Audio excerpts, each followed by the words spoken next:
back to SourceFedNerd.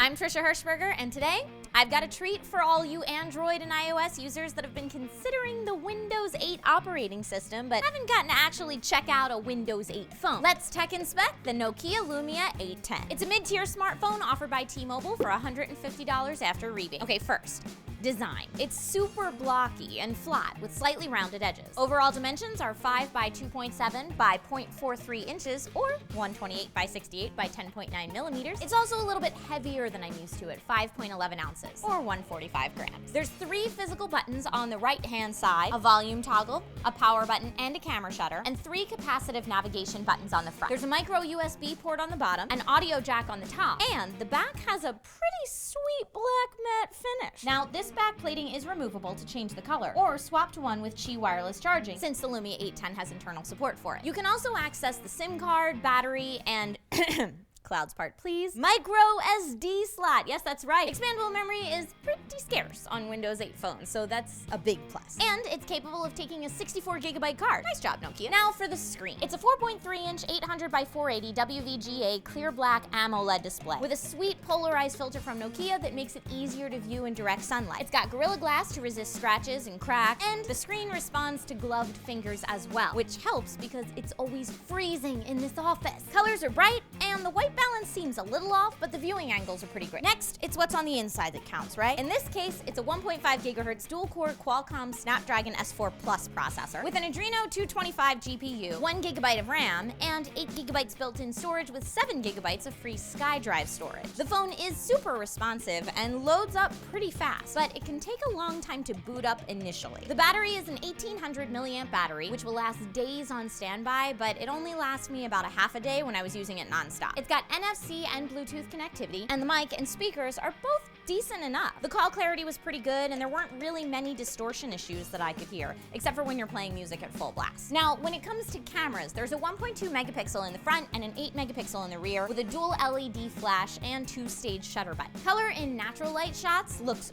great, but not super detailed, and low light pictures are a little bit blurry. Also, when first loading the camera, it's a bit laggy, and you may have missed that perfect shot by the time it's finally ready to go. Also, when you need to adjust the camera settings, the menu takes up much of the screen, so you can't really see what your adjustments look like. There are fun free Windows Phone lenses like Panorama and Smart Shoot, which aren't as good as they are on some of the other smartphone cameras out there, but they do combine background elimination, picking best phase. Panorama's pretty cool, although it's a little bit shakier than I like. And the Nokia Creative Studio app has free filters. Now, when it comes to the video, while it can record 1080p, the default is 720p, so you're gonna have to change that. And the sound is clear, but the video is a bit shaky. There's really no optical image stabilization on this phone. One of the things that I found most useful on the Lumia 810 were the Drive and the Transit apps. Wherever and however you're going, the Lumia 810 has you covered with free turn-by-turn voice directions, downloadable maps for when you are driving in offline areas, really cool, and the full spectrum of bus or train or subway schedules, even when you're underground. You can even get notifications if you're speeding, which I never do. And I found the GPS in this phone to be pretty fast, so it complements the location apps like Drive and Transit pretty well. Now, a lack of apps is something Windows 8 phones in general suffer from. So you'll still be missing apps like Instagram, Pinterest, Pandora, and Spotify, but Nokia does a pretty good job with their own apps like Drive and Transit that I just mentioned. Oh, and Mix Radio is pretty cool. It's from Nokia and it's like Pandora but without the ads. You can download tracks for offline listening, and you can even purchase concert tickets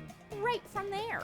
Neat. Another app plus is that Nokia and T-Mobile apps can be uninstalled if you don't like or use them, so they don't just sit there on your phone and take up space for eternity. Software-wise, you've got Windows Phone 8 OS, which is just too much for me to cover in one video, so you can expect a whole nother episode just on that potato. Overall, the Nokia Lumia 810 is a decent moderate-tier smartphone that will get the job done for most smartphone users. In my opinion, it's just pretty expensive, especially considering you can get the Nokia Lumia 920 for $50 less on the same carrier. So tell me your thoughts on the Nokia Lumia 810 and Windows phones in general in the comments down below. Don't forget to like and subscribe if you haven't already. You can click this annotation or go to SourceFed.com, see all our typed out newsy stuff.